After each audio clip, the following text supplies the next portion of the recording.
Hey guys, tonight we drift backward, way backward, to a time when the idea of beauty didn't come with filters, followers, or ring lights. Imagine yourself in a cold stone room, lit only by a few trembling candles. The air smells faintly of beeswax and smoke, and the sound of distant bells carries through thick walls. It's the Middle Ages, and you're about to find out what it meant to be beautiful here, or at least, what people thought it meant. Spoiler, you probably wouldn't survive this beauty routine. So, before you get comfortable, take a moment to like the video and subscribe, but only if you genuinely enjoy what I do here. And hey, drop your location and local time down in the comments. I love seeing where and when you're listening from. Now, dim the lights. Maybe turn on a fan for that soft background hum, and let's ease into tonight's journey together. You find yourself standing before a polished piece of metal, the medieval version of a mirror. It's not exactly flattering. The reflection is warped, smudged with candle soot, and you look a little more like a melted saint than a person. But this is all they had to work with. Glass mirrors wouldn't become common until centuries later, and only the richest nobles could afford anything clearer than a blurry bronze shimmer. Here, beauty isn't about sparkle or symmetry. It's about survival and symbolism. Pale skin means you don't work in the sun. Soft hands mean you have servants. Roundness means you have food. You, standing here in your linen underdress, would be judged by every patch of tan, every callus, every freckle that dared to appear. Outside, the town square hums with chatter. A troubadour sings about a lady whose skin shone like the moonlight, which sounds romantic until you realize he's describing anemia. Men and women alike chased pallor like it was divine proof of worth, in a world where disease darkened and scarred. Smooth whiteness meant health, or so they hoped. The candle sputters, and you notice the woman beside you, maybe a noble, maybe just lucky enough to own a mirror, dabbing her face with a powder made from ground alabaster and vinegar. Her cheeks glow faintly white, but not from radiance, more like frostbite. You can smell the faint metallic tang of lead. She doesn't know it yet, but her beauty routine will slowly poison her. Her lips are tinted red, perhaps with crushed cochineal beetles or a mix of wine and earth pigments. The look says, delicate rose. The chemistry says, toxic snack. Historians still argue whether medieval people understood the dangers of their cosmetics, or if they simply ignored them for the sake of status. Either way, you'd be surrounded by women whose faces gleamed under candlelight, but whose health quietly dimmed. The concept of beauty here is all about contrast. You can't simply be lovely, you must prove you're above the muck of the working class. Pale skin, light hair, faint features, all signs of distance from manual labor. The rich want to look untouched by life itself. You, a time traveler in this tale, might look a little too healthy, too sun-kissed. That tan would read as scandalous. Someone might whisper, she must milk her own cows. The horror. You stroll through the manor hall, hearing laughter echo off tapestries. Men in tunics, women in long sleeves. Every garment hides the body's shape, yet somehow every gesture, how gracefully you move, how you lower your gaze, is judged. Beauty isn't just seen, it's performed. You don't smile too wide, bad teeth, risky, and you don't laugh too loudly, unladylike, suspiciously joyful. One lord's wife passes by, her forehead surprisingly large. That's intentional. She plucked or shaved the hairline back to achieve a more intellectual look. The bigger the forehead, the closer to heaven, or at least to fashion. She's powdered her neck to hide veins, which were considered grotesque, and faintly darkened her eyelids with soot to look more refined. You glance down at your own reflection again and wonder if medieval skincare comes with a warranty. As you drift toward the fire, the servants gossip. One complains that his mistress insists on bathing in donkey milk, convinced it will make her skin glow. Another says she saw her lady mix egg whites into a paste to smooth wrinkles. Effective for 5 minutes, sticky forever. These were the luxury treatments. Peasants, meanwhile, might scrub with sand and rainwater if they were lucky. There's beauty privilege even in dirt, and yet, it isn't all absurd. The medieval world, in its strange way, values softness. A beautiful woman isn't fierce or angular. She's gentle, pliant, mild-tempered. There's safety in stillness.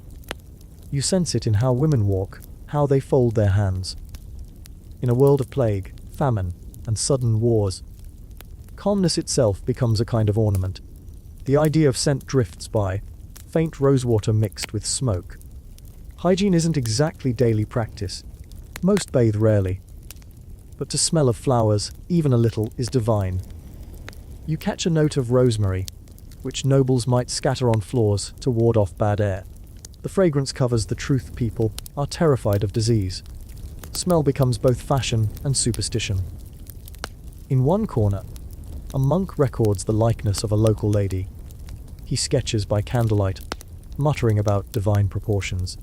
Historians still debate whether these early artists exaggerated beauty or simply tried to reflect the social ideal.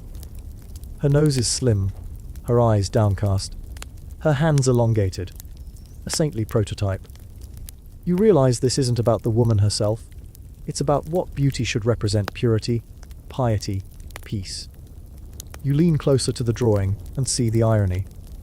The monk's own fingers are stained with ink, roughened by work. By his era's standards, he's the picture of ugliness: darkened skin, ink, streaked nails. But his art will immortalize the perfect woman, someone who likely looks nothing like reality.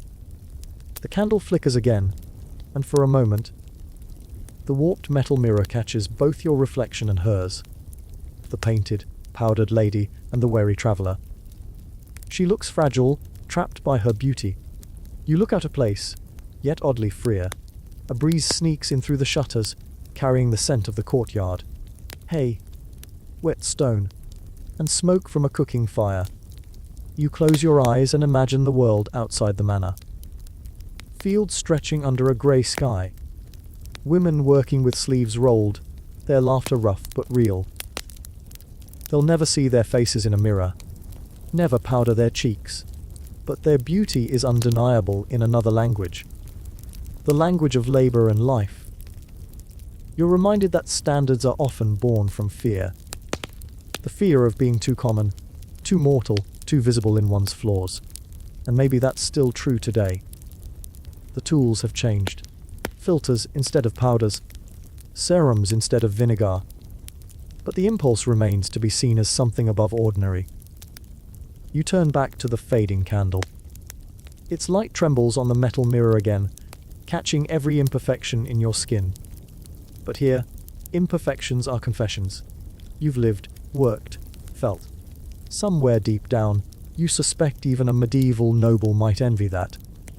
You let the soundscape of the hall lull you. The soft murmur of voices, the scrape of a lute string, the distant bark of a dog. A servant refills the candles with tallow, muttering that wax is for the rich. Even light itself obeys class here. Someone laughs softly, maybe at a jest about beauty fading faster than bread. You smile despite yourself. Humor, after all, is timeless. And as the night deepens, you realize you've just witnessed the first flicker of a question humanity will keep asking for centuries. What does it really mean to be beautiful? The mirror can't answer. It just reflects the firelight, warm and imperfect.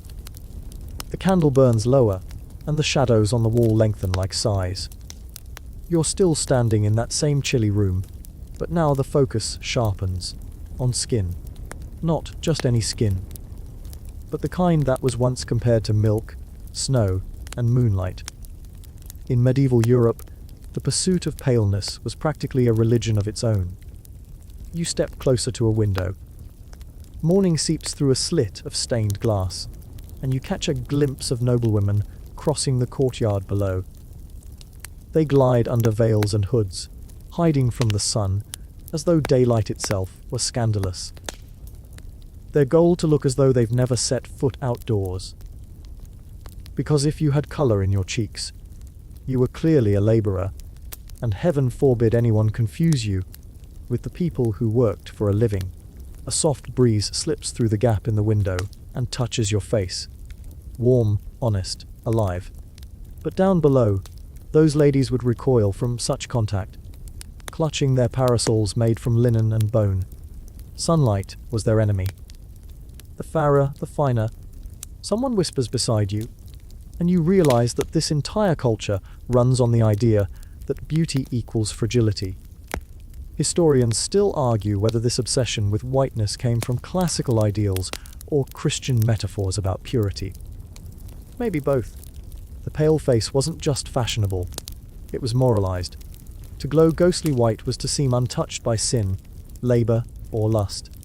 The darker your skin, the lower your imagined virtue. It's the earliest version of spiritual airbrushing. You wander downstairs into a lady's dressing chamber. The scent of vinegar bites the air. A maid stirs something in a brass bowl, a mixture of white lead and powdered chalk.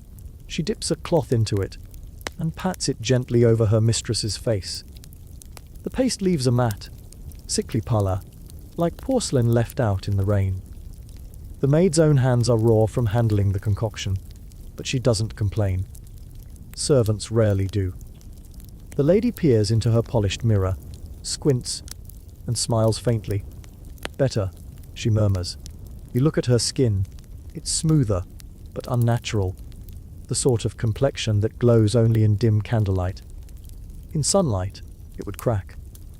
The irony, of course, is that she'll never see the damage coming. The lead will seep into her blood, turn her hair brittle. Her teeth grey, her skin sallow beneath the white paint. There's a faint joke in the room. If you want eternal youth, just don't live long enough to lose it. You can almost hear the modern influencer gasp in sympathy. The maid applies a final rinse of vinegar water to her mistress's arms, claiming it keeps the skin tight. You're not sure what it really does except sting.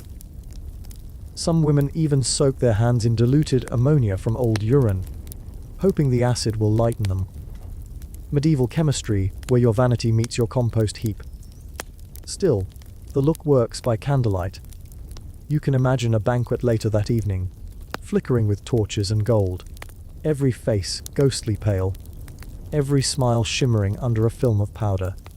The glow seems divine, until someone sneezes and leaves a handprint on her cheek. You pass through the corridor and overhear a conversation between two men debating a woman's beauty. One says her whiteness rivals lilies. The other counters, but lilies wilt. It's the medieval version of internet comments, thoughtless, poetic, and occasionally cruel. You almost want to tell them that beauty isn't a competition of adjectives, but they're too busy quoting poets to care. Outside the manor walls, the story changes. You walk into the village and see women whose faces are bronzed from work, their laughter unrestrained. Their eyes glint like the river. One pauses to wipe her brow, smiling, her cheeks full of life and warmth. She looks nothing like the noble ideal, and yet, you think she looks healthier, more human. Historians still debate how aware medieval peasants were of elite beauty trends. Some say they admired them from afar, copying what little they could with homemade potions of flour and herbs. Others argue they didn't care. That practical beauty, strong limbs, clean skin, clear eyes, mattered more. Either way, the line between class and appearance remained sharp as a blade. You approach a small cottage. The smell of rosemary and sage fills the air. Inside, a woman hums as she stirs a pot of what looks like porridge, but smells faintly medicinal. She dips her fingers in and rubs the mixture onto her cheeks. "For fairness," she says with a wink. "It's made from ground almonds, milk, and honey. Gentler than the noblewoman's poison, but slower to show results." You think of it as the medieval equivalent of an organic skincare routine. She tells you that her grandmother used to bathe in the dew collected at dawn on May Day. Makes you radiant. The woman says proudly. You can't help but smile. It's half superstition, half self-care ritual. Even back then, people clung to the small magic of routine. A rooster crows outside, and the woman laughs. Beauty fades, she says, but it's fun while it lasts. You realize that not everyone in this age took it all so seriously. Some women saw through the pageantry. They just wanted to feel lovely for themselves, even if no one was watching. As evening falls again, you return to the manor for a feast. The hall glows with torchlight, the air thick with wine and roasted meat. The ladies' faces gleam under powder, the men's cheeks shine with sweat. Someone passes around a jug of rosewater for washing hands, part hygiene, part performance. A minstrel sings about the Virgin Mary's radiant fairness. And everyone nods solemnly, missing the irony that she was from the Middle East. You sip from your cup and glance at the row of noblewomen. Under the light, their painted faces glisten slightly, and their pallor seems less holy, more ghostly. You imagine the effort it takes to keep that illusion alive. The hiding from sun, the constant reapplication, the quiet fear of age. The whole culture seems built on pretending not to live. Later, when the torches dim, you find yourself by a basin. You wash your own face in cold water, feeling the dirt, the oil, the life. Your reflection looks flushed, imperfect, real. And for a fleeting moment, you understand something that maybe no one here can quite say aloud: beauty doesn't survive without honesty. The maid enters again, carrying a pitcher of milk. She looks exhausted, her own skin luminous from sweat. She smiles at you faintly and says, "My lady says she'll sleep with a cloth soaked in milk tonight. Makes her whiter come morning." You ask if she's tried it. She shrugs. "I don't need to be whiter. I just need to wake up." You watch her go, and her words linger like a charm against vanity. The candle beside you gutters once more, spitting wax onto the table. You think about how the concept of beauty shifts, but the labor behind it never really changes. Someone always does the work so someone else can glow. As you drift toward sleep, or maybe just toward deeper thought, you imagine tomorrow's dawn creeping over the manor. The pale ladies will rise before the sun, powder themselves, and hide again. The peasants will walk into the light, and somewhere between them, in that fragile line of shade, is the truth about what beauty meant in this strange, shimmering age. The wind moves through the shutters again, soft and unbothered. You exhale, and the room exhales with you. Pale, dark, freckled, flushed. It's all the same under candlelight. Morning stretches across the manor roof like a pale shawl, and bells toll lazily from the village below. You're still wandering through this strange century where beauty requires commitment, mostly to discomfort. Today, though, you notice something new about the world around you here. Everywhere, in various states of admiration and removal. The noblewomen glide through corridors with their heads covered in delicate veils, the thin fabric trembling in the early light. Even the wealthiest, with golden braids or polished curls, keep them mostly hidden. Hair here isn't just decoration, it's declaration. You step into a lady's solar, her private sitting room, where two maids are brushing her hair with deliberate strokes. The combs are made of ivory, their teeth uneven. Each stroke pulls a faint spark from the static. The lady hums softly, patient, as though this ritual is less grooming and more meditation.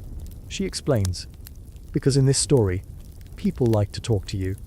That hair is a dangerous kind of beauty. A woman's loose locks suggest wildness, temptation. A good wife, she says, covers her glory. She gestures toward her veil, a gossamer sheet pinned just so. Her words are calm, but her tone has the firmness of someone who's been told this since birth.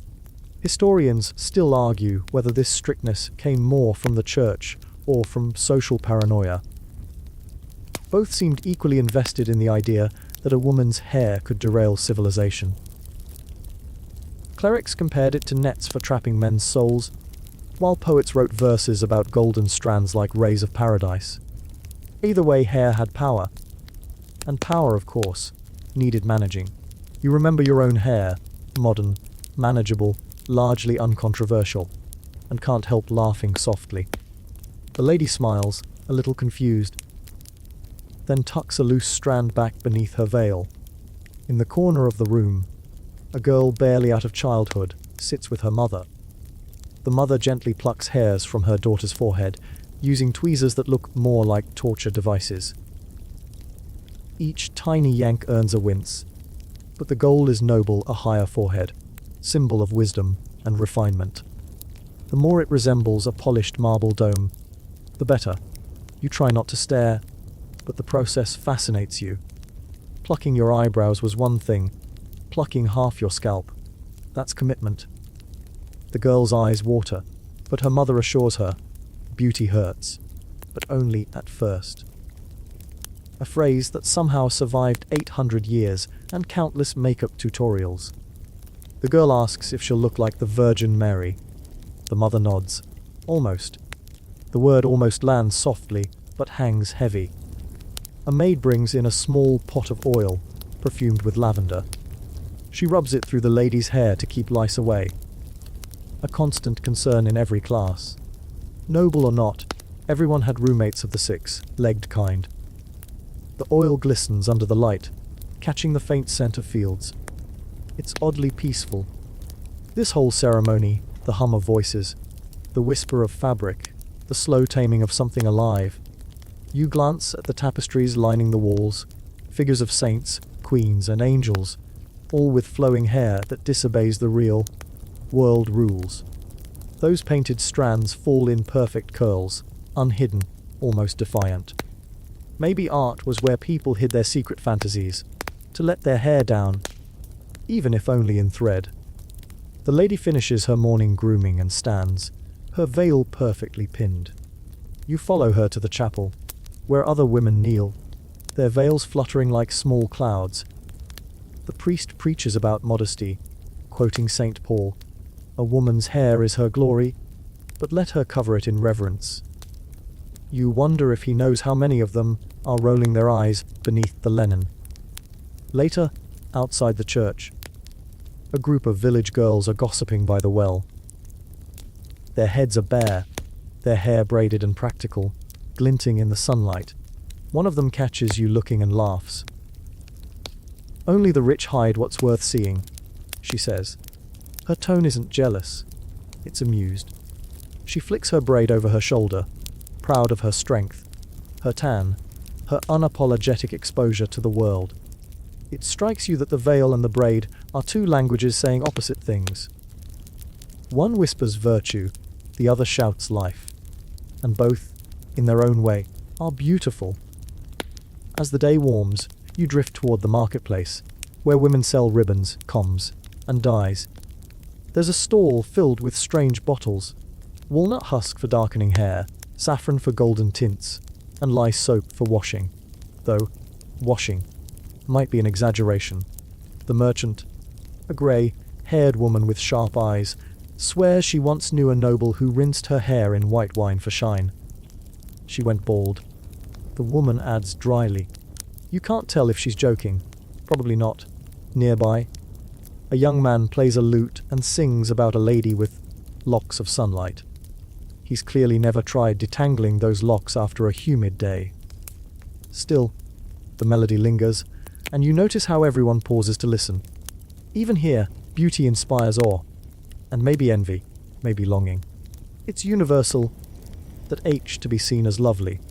You walk on and pass a nun hurrying through the crowd, her wimple pulled tight around her face. She nods to you politely.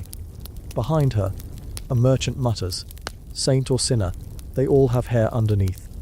It's meant as a joke, but it feels revealing.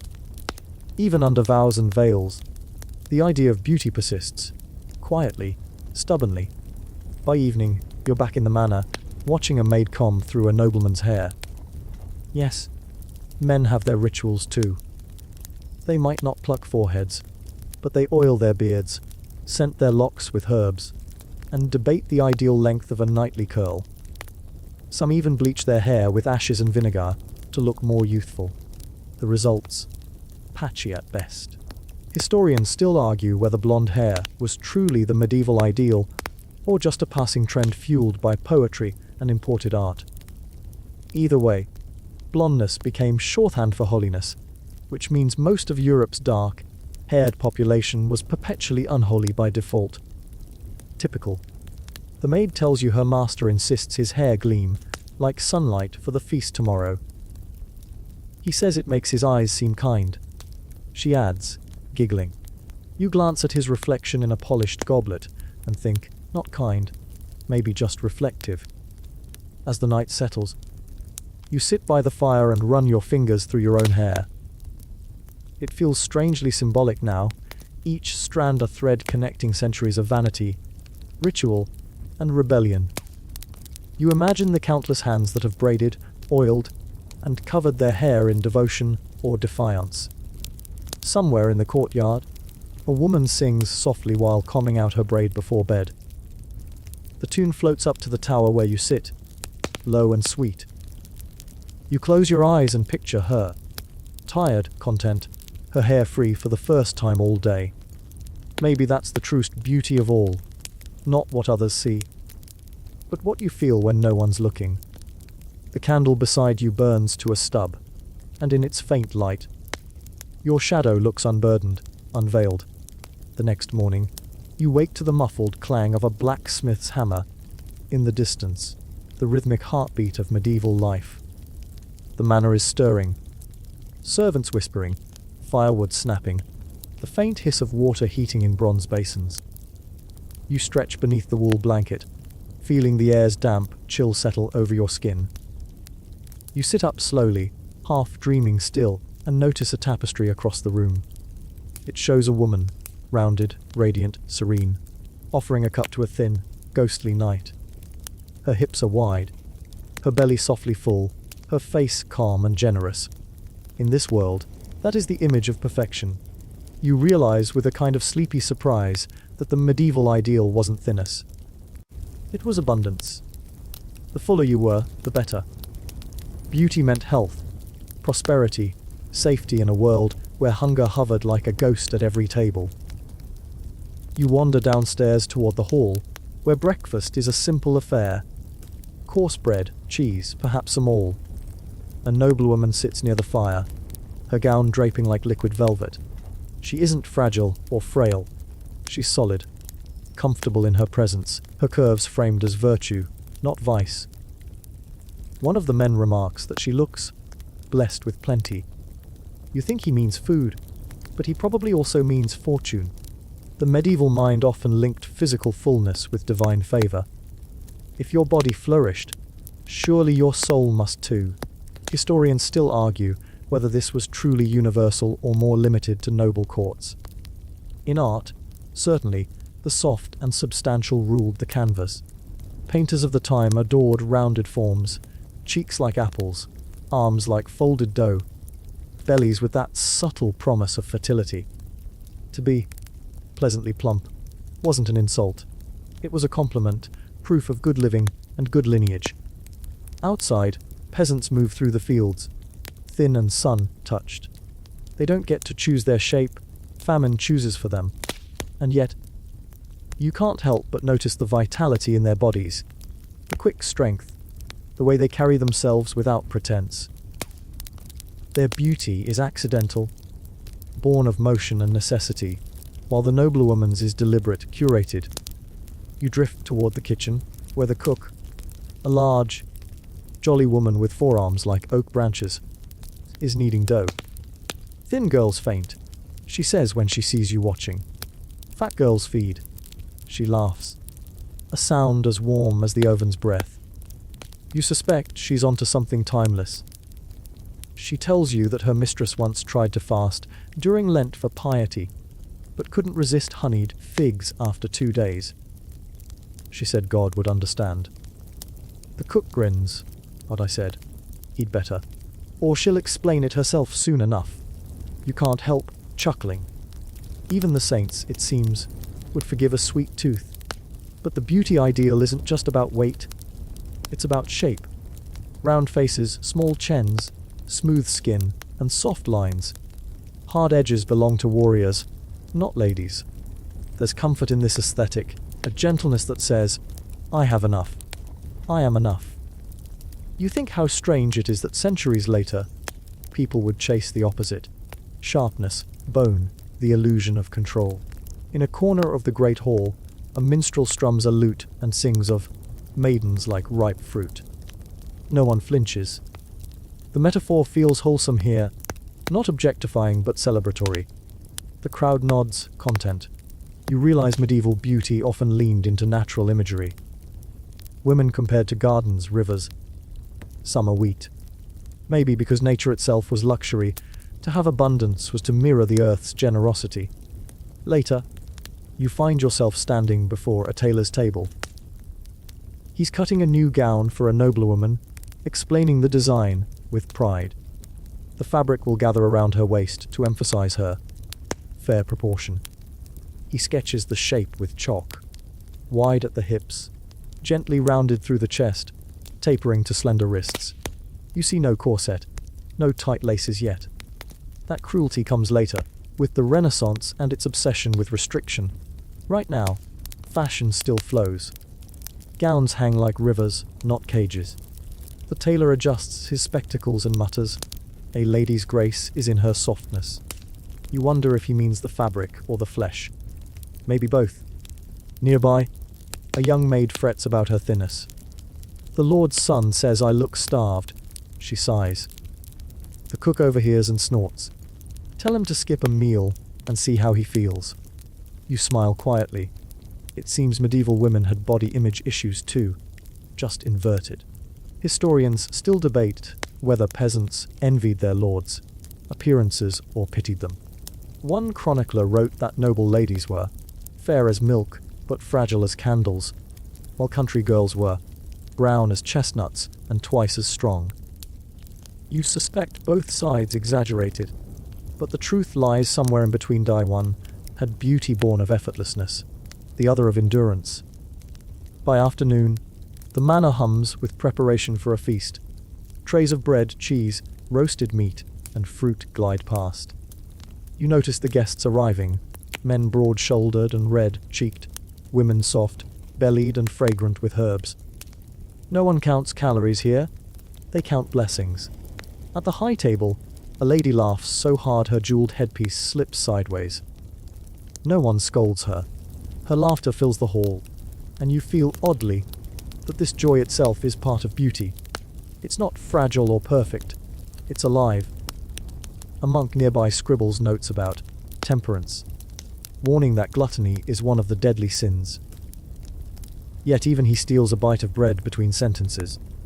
The medieval relationship with the body was full of contradictions. Adore it, fear it, adorn it, punish it. Humans never did learn moderation when it came to flesh or faith. You find yourself staring at a painting above the fireplace, a portrait of a noblewoman from a century ago. Her figure is generous, her cheeks round, her smile small but serene. The paint glows faintly, as if she's lit from within. You realize that, in her time, she was the pinnacle of desirability. She didn't strive for it, she simply was. A maid catches you looking. "My grandmother said the lady was called the Blessed Dove," she whispers. Men came from miles to see her, not because she was thin, but because she looked kind. That last word stays with you. Kind. A quality once woven into beauty itself. As the feast unfolds, you taste the sweetness of spiced wine, the salt of roasted meat. Your senses feel sharper, your thoughts slower. You realize that beauty here is deeply physical, unapologetically human. Flesh is not shame, it's presence. And presence, in a world so uncertain, is everything. Later, as torches burn low and guests drift toward sleep, you step outside. The night air bites pleasantly at your cheeks. You look down at your own reflection in a puddle, softened by candlelight, blurred by ripples. No perfect lines, no symmetry. Just life reflected imperfectly. You wonder, as the stars blink above you, whether the medieval mind had it right in some small way. Maybe beauty isn't supposed to be something you control. Maybe it's what happens when you stop trying to starve yourself into someone else's idea of grace. A warm gust brushes your face, carrying the scent of hearth smoke and honey. The laughter from the hall fades to a low murmur, the sound of contentment after abundance. You close your eyes and breathe in that fullness. The world, imperfect and overflowing. You wake to rain, not the fierce, punishing kind, but a steady drizzle that softens everything it touches. The stone walls, the muddy courtyard, even the sharp edges of morning sound. It's the kind of rain that feels ancient, the kind that makes the earth smell like memory. The manor still sleeps, though the kitchen below already stirs to life. The scent of warm grain and wet wool fills the air. You pull your cloak around you and step into the corridor, your footsteps echoing faintly through the hall lined with tapestries. Each tapestry tells a story, some biblical, some mythic, some almost scandalous. You pause before one depicting Pope John XXIII, the infamous boy pope of the 10th century, surrounded by courtiers and courtesans. His eyes are bright, mischievous, too alive for a holy man. The text beneath his image reads, "He made the Lateran a brothel, and Rome a rumour." You can't help a soft laugh, half from disbelief, half from curiosity. You've read of his escapades before, but seeing them immortalized in thread and color is another thing entirely. The church, in those days, was not yet the marble monument of discipline and doctrine it would later become. It was still a living, flawed body, as human as the flesh it tried to transcend. You move closer to the fire in the great hall, where a scholar visiting from Paris sits with a parchment spread before him. His hair is thin, his eyes bright with the fever of study. He looks up as you approach. "Ah," he says, "you've seen the tapestry of John XII." Rome still trembles at his memory. You sit, and he continues, clearly delighted to have an audience. They called him the scandal of the papacy. Crowned Pope at 18, he turned the Holy See into his personal pleasure court. Wine, women, wages. The young man turned every sin into ceremony. It is said he held feasts with mistresses upon the very altar where Mass was meant to be said. The rain outside beats harder, drumming against the glass. The scholar leans forward, lowering his voice. "But tell me, what makes that more sinful than kings who wage war in God's name?" At least the boy pope sinned honestly. His vices were human, not hidden. You watch the firelight flicker across his face, wondering how many others through history have excused wickedness as honesty. Still, there's something magnetic about the story. It reminds you that even in an age of dogma, the flesh had its own quiet rebellion. The scholar chuckles softly. He was struck down, they say, while in bed with another man's wife. Perhaps divine justice. Perhaps just bad timing. You imagine the scene?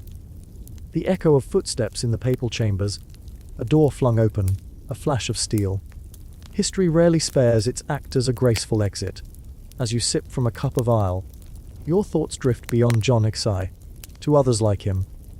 Benedict Ix, another scandal of the papal throne, who sold his papacy not once but twice. He was said to have thrown orgies in the Vatican gardens, and then repented only when he grew tired, selling his title, as though it were a horse.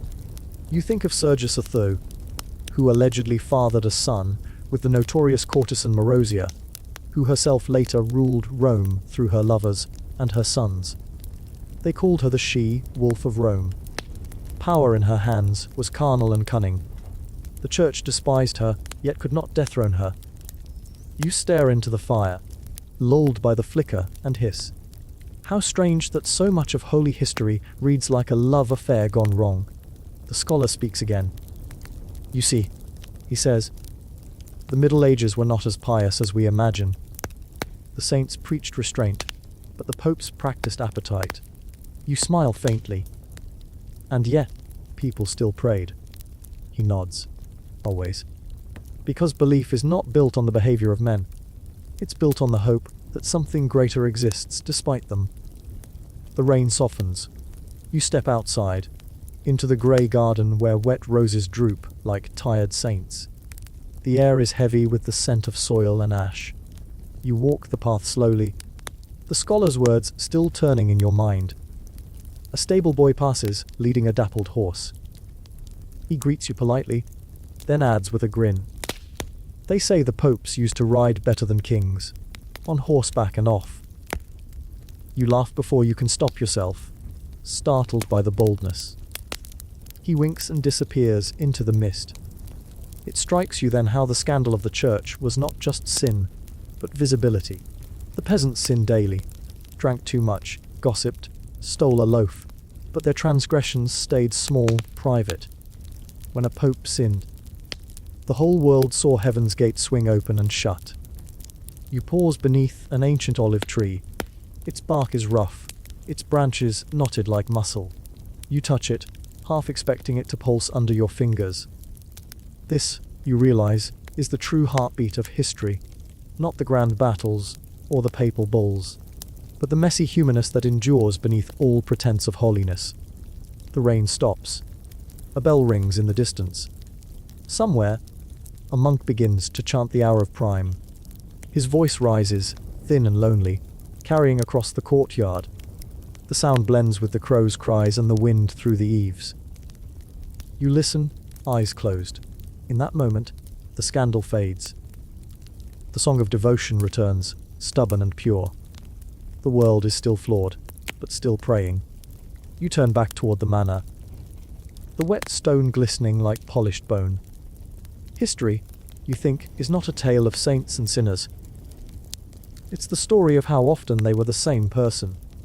And as you step inside, warm air meeting your chilled skin, you can't help but smile at the quiet, human comfort of that thought. The manor smells faintly of wax and wet wool when you return, your boots leaving small moons of mud across the stone. Somewhere down the corridor, a maid hums to herself. Off key but comforting, like a lullaby passed down too many generations. You're heading toward the kitchens again, but the topic that tugs at your mind tonight isn't food or scandal.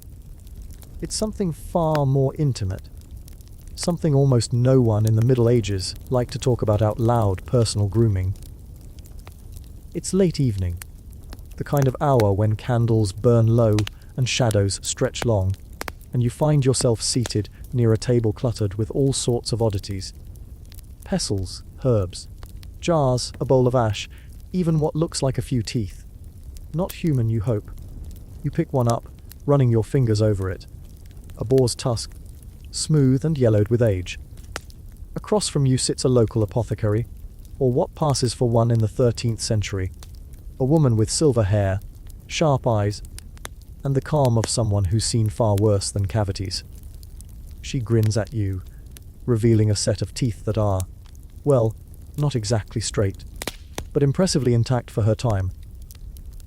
You're wondering what people did to keep their smiles white, aren't you?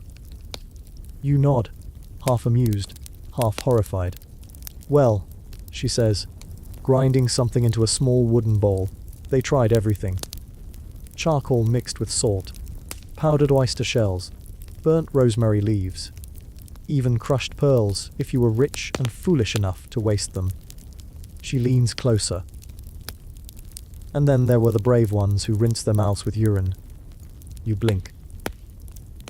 Please tell me you're joking. She shakes her head, still smiling. It was thought to bleach the teeth.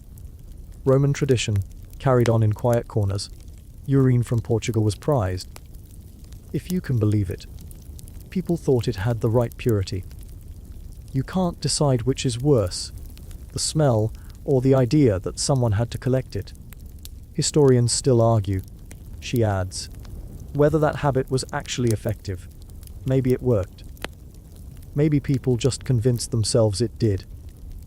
You glance at her jars again, some labelled in Latin, some with little sketches. And what about breath? She laughs. Oh dear. That was another disaster. According to her, bad breath was so common that love poetry of the time politely avoided kisses. Remedies included chewing cloves, fennel, or mint when available. But more often, the wealthy preferred perfumed sponges tucked into their sleeves. The poor, they just kept their distance. You catch your reflection in a dull bit of tin. It's warped, stretching your features into something faintly grotesque. You imagine yourself in medieval London or Paris. Teeth dark from iron cookware. Breath carrying the memory of salted meat and smoke. No toothpaste, no mints, no dentist. Just grit, prayer, and the occasional burnt herb. The apothecary slides you a small cup of something steaming. Here, she says. A rinse. Vinegar, sage, and myrrh. Works better than urine. You take a cautious sip. It's sour enough to make your eyes water, but not terrible. You hand it back, trying not to cough. Of course, she continues, not everyone cared about cleanliness. Some thought washing too often invited sin. The body was temptation, so keeping it fragrant was suspicious. You raise an eyebrow. Suspicious. She nods. Bathhouses were once common, until preachers began calling them dens of lust, so people stopped going. Then the plague came, and they said bathing opened the pores and let disease in. By the 14th century, most folk washed with cloths and prayers. You smile faintly. And perfume. Perfume was holy, she says. At least for the rich. It covered decay and declared virtue. Musk, ambergris, rose oil, all precious. For the rest, smoke and sweat were just life. You can picture at a crowded market, the stench of animals and humans tangled together. A noblewoman passes by, clouded in frankincense, her scent a shield against the world's reminder that she, too, is mortal. The apothecary begins sorting her tools. It's strange, she muses. How much time we've spent trying to smell less human. That line lingers as you leave her. Outside, the rain has stopped, replaced by the faint hum of crickets. You wander toward the edge of the manor garden where the herbs grow wild. Thyme, mint, sage, lavender. The same plants used for seasoning, for medicine, for hiding the scent of living. You crouch, rubbing a leaf between your fingers. Its fragrance bursts free, sharp, green, clean. For a moment, the centuries between you and that apothecary collapse. Everyone, everywhere, has always wanted to feel a little better in their own skin. You walk along the path until it opens into a clearing.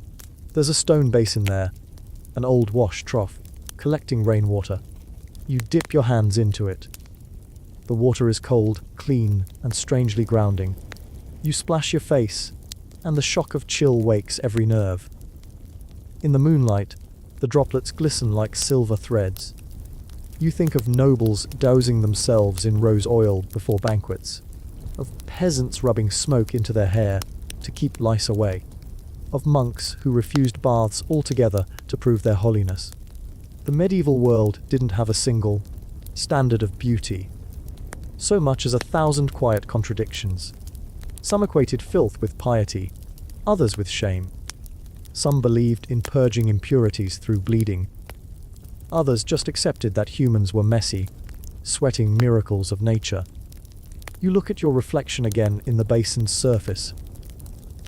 The water ripples as a breeze passes, blurring your face into something soft and dreamlike. There's comfort in knowing that even the most glamorous of medieval courtiers carried the same hidden fears.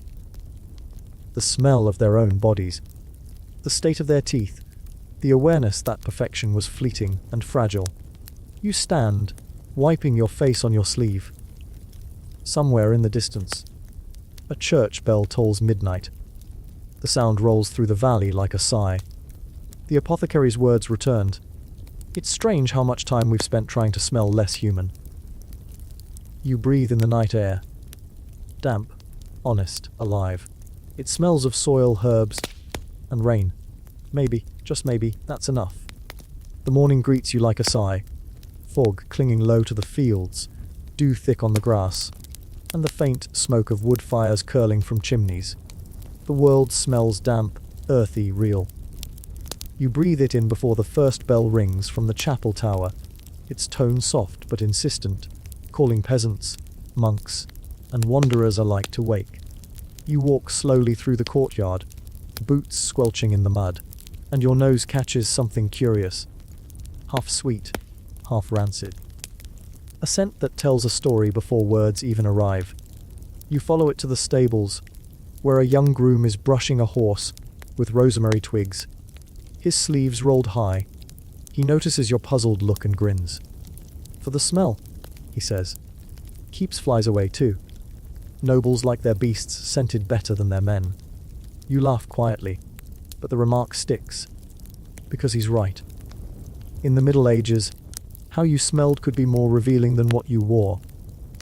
Odor was identity. Scent was class. You continue toward the manor kitchen, and the air thickens with the mingled perfume of roasting meat, wet straw, and humanity.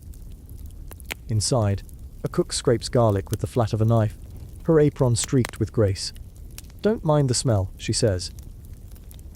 Means the food's honest. You nod. Honest food. Honest sweat. But the nobles above her, feasting at long wooden tables, will smell like something else entirely. Like lilies, ambergris, or rose oil. In medieval Europe, scent wasn't merely aesthetic, it was moral geography. To smell good was to be closer to God. To smell foul was to be close to the earth, and therefore, sin. It wasn't just that nobles had perfumes. It was that they had the right to smell clean, as though virtue itself came in liquid form. You watch as a servant carries a tray of herbs toward the ladies' chambers. Lavender, myrtle, crushed violets. These will be boiled into a bath to soften the skin and veil any trace of real human odor.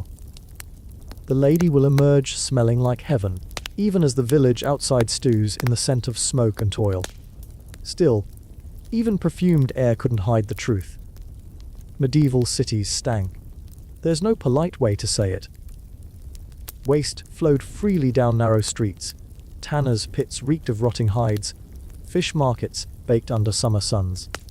Chroniclers complained that even the angels must have held their noses when flying over London or Paris. But the powerful found ways to make the air bearable, or at least pretend they did. You walk now through a noblewoman's chamber, your steps muffled by woven rugs.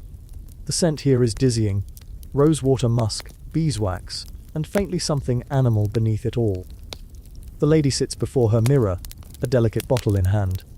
She dabs oil at her throat, wrists, and temples. "Ambergris," she murmurs proudly when she sees your curious gaze. "From the belly of a whale. Worth more than gold." You know she's right. This strange, waxy substance, formed in the intestines of sperm whales, was the prized base of medieval perfume.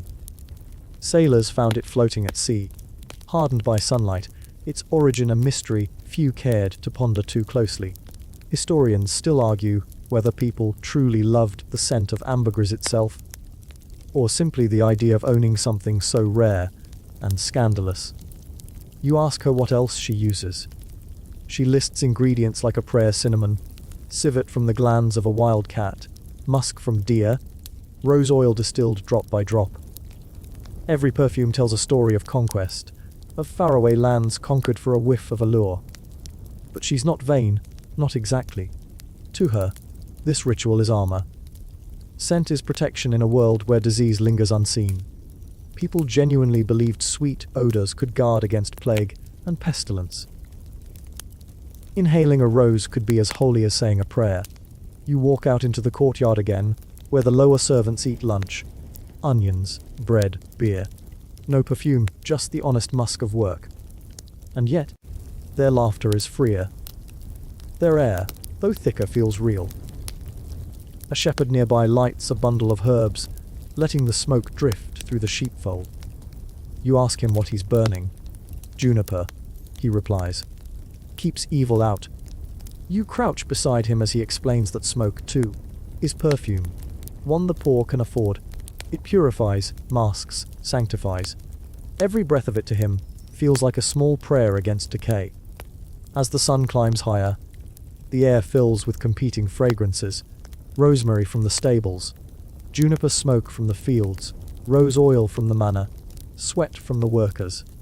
The scents mingle like gossip, refusing to stay in their lanes. You close your eyes for a moment, imagining medieval life as one enormous perfume, equal parts sanctity and stench, holiness and horse. The thought makes you smile, and then, like always, comes the joke history plays. Those same nobles who spent fortunes on scent often suffered from tooth decay, fleas, or breath that could wither crops. Their perfumes didn't so much hide their humanity as gelled it. Even the saints weren't spared from the world's nose. In hagiographies, holy people were said to emit a sweet odor of sanctity at death, a divine fragrance that proved their purity. The faithful swore they smelled violets and roses when martyrs died. Whether that was miracle or myth, who can say? You lean on a stone wall and look out over the valley. Mist rises in threads from the grass. Somewhere below, a mill wheel turns. You imagine walking through a medieval city at dawn, each street with its own signature: bakeries puffing yeast, stables heavy with dung, apothecaries thick with vinegar and herbs. The scentscape of survival. You chuckle softly to yourself. If someone from that world walked into your modern apartment, they'd probably call you strange.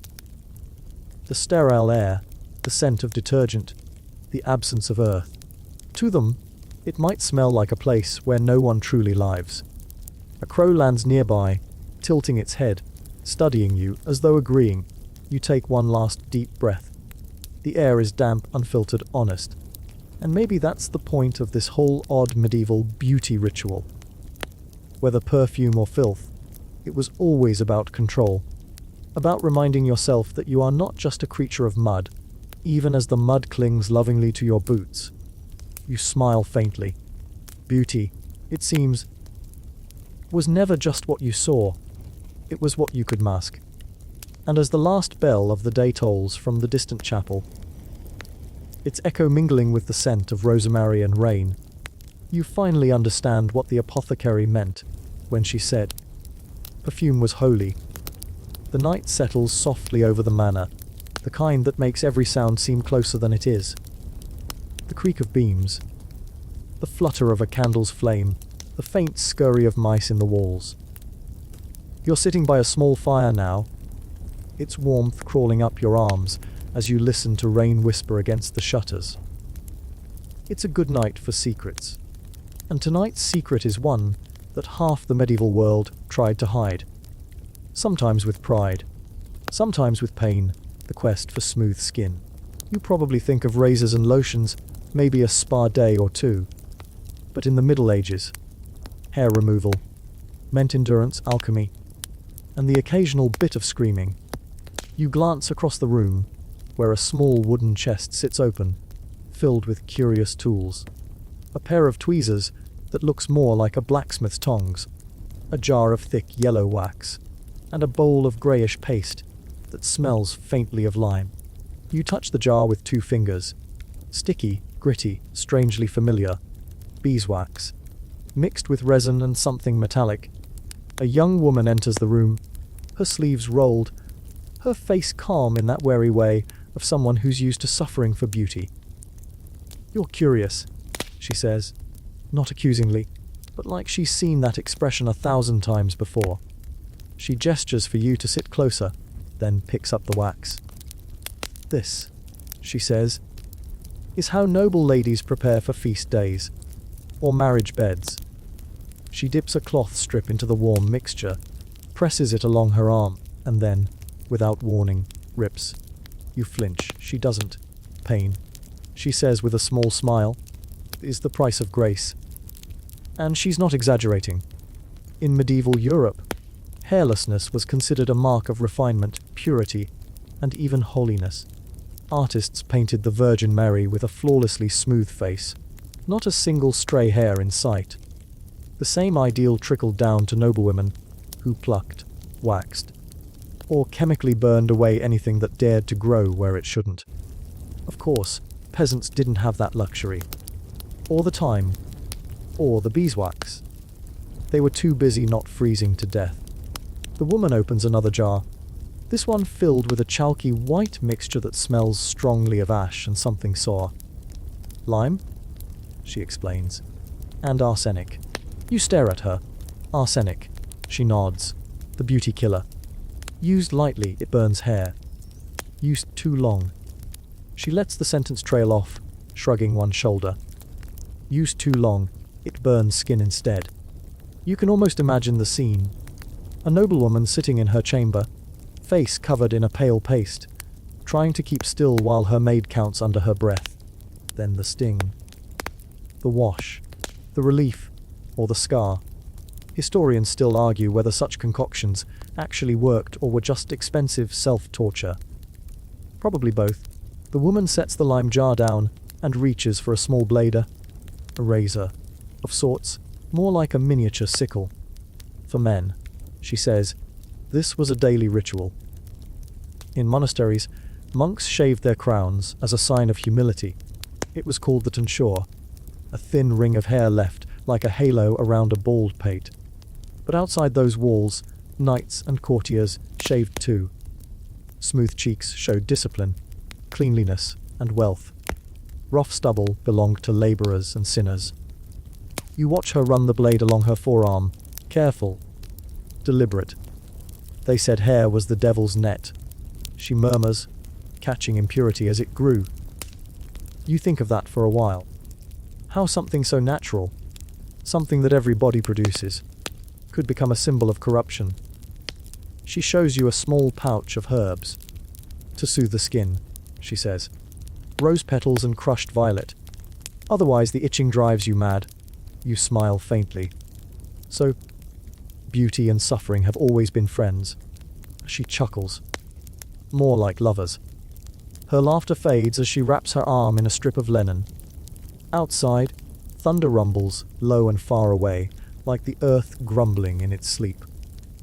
You ask her if all this effort was really for beauty, or for survival. She hesitates before answering. A woman's worth was often her appearance.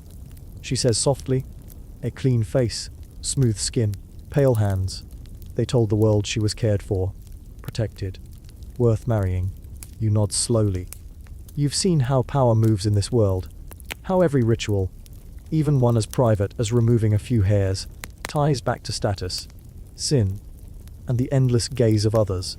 She begins cleaning her tools, her motions rhythmic, almost meditative. There were other methods too, she says quietly. Some used pumice stones. Others rubbed skin with vinegar and rough cloth, until it blistered. And there were always potions, magical ones. You raise an eyebrow. Magical. Witchcraft, she whispers. A pinch of moonwort, a drop of bat's blood, a whispered charm. To make hair fall away forever. She smirks. Of course, those women often found themselves in trouble later. The church didn't care for beauty that came from unseen hands.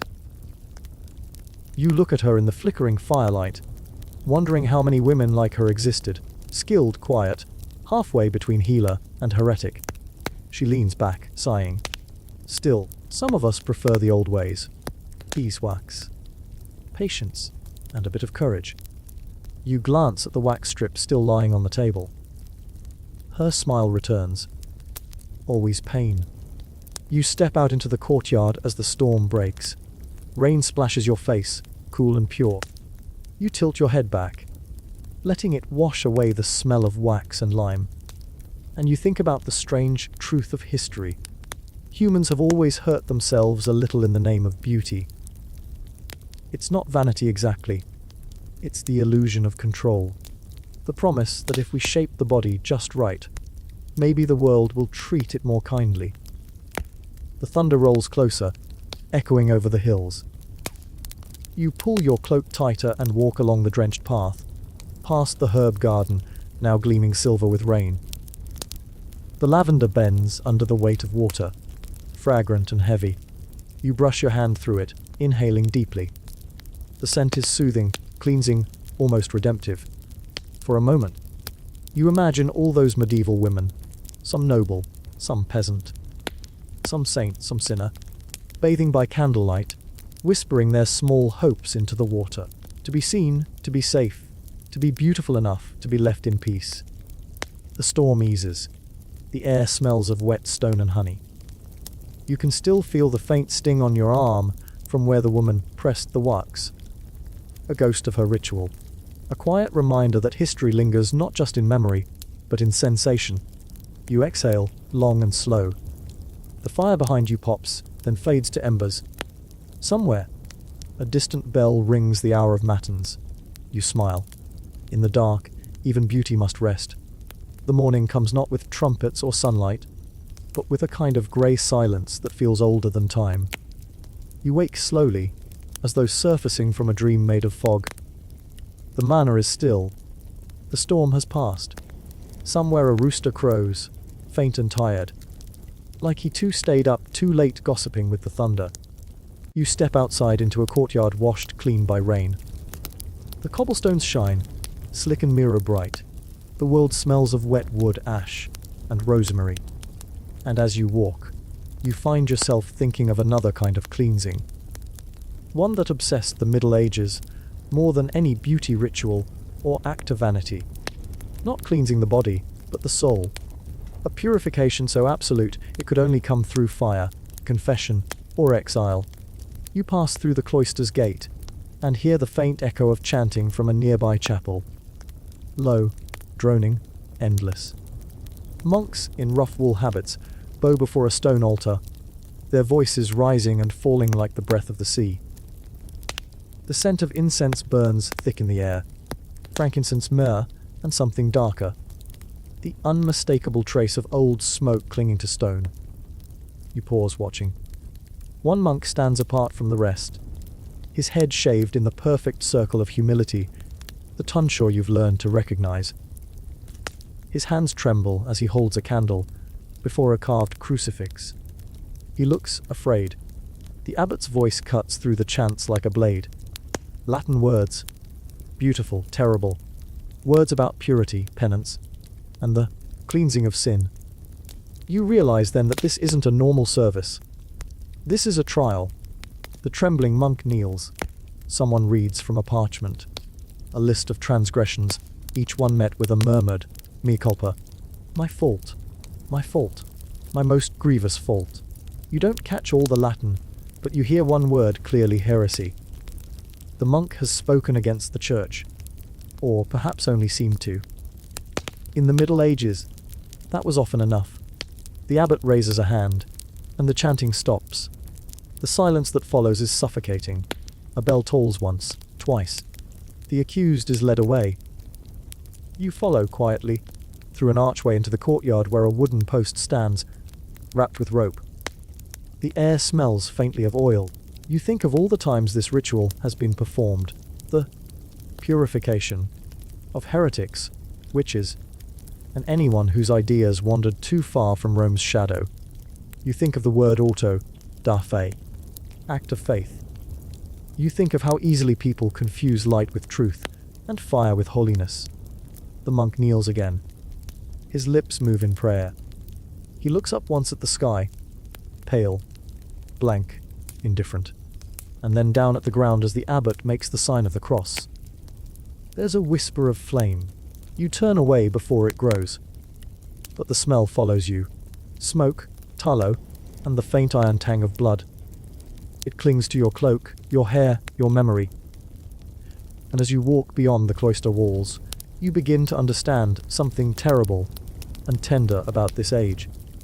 How every attempt at salvation came with a shadow. How even the most pious heart carried fear like a second soul. You pass a small fountain and sit beside it. The water trickles over carved angels, their faces eroded by centuries of weather. Their eyes are blank, their smiles patient. You look at your reflection in the rippling pool and wonder. If you'd lived in that time, could you have stayed silent? Could you have pretended not to see? The monks believed confession washed away sin. But what washes away complicity? A breeze stirs the trees. Somewhere in the distance, a bell rings again. Not for punishment this time, but for prime, the morning hour of prayer. The day begins, and like every medieval morning, it smells faintly of smoke and holiness. You stand, brushing dew from your cloak, and walk down the winding path toward the village. The landscape unfolds like a tapestry, small thatched cottages, fields wet with rain, smoke curling gently from chimneys. At the far end of the road, you see her, a woman kneeling beside a small stream, washing linen. Her hands are red and raw from cold water. Steam rises from her breath. She hums softly, a lullaby perhaps, though you can't place the tune. It's older than language, older than prayer. She looks up and sees you, smiles. "You've been watching the monks again," she says, her accent thick with the countryside. "They'd sooner burn a man than listen to him." You blink, startled that she knows. But she laughs, a bright, wary laugh. "Everyone knows," she says. "The world's full of sermons. Not enough mercy." You help her wring the linen, the water stinging your fingers. She glances up at the clouds. "They say the Pope's sending new inquisitors from Avignon," she murmurs.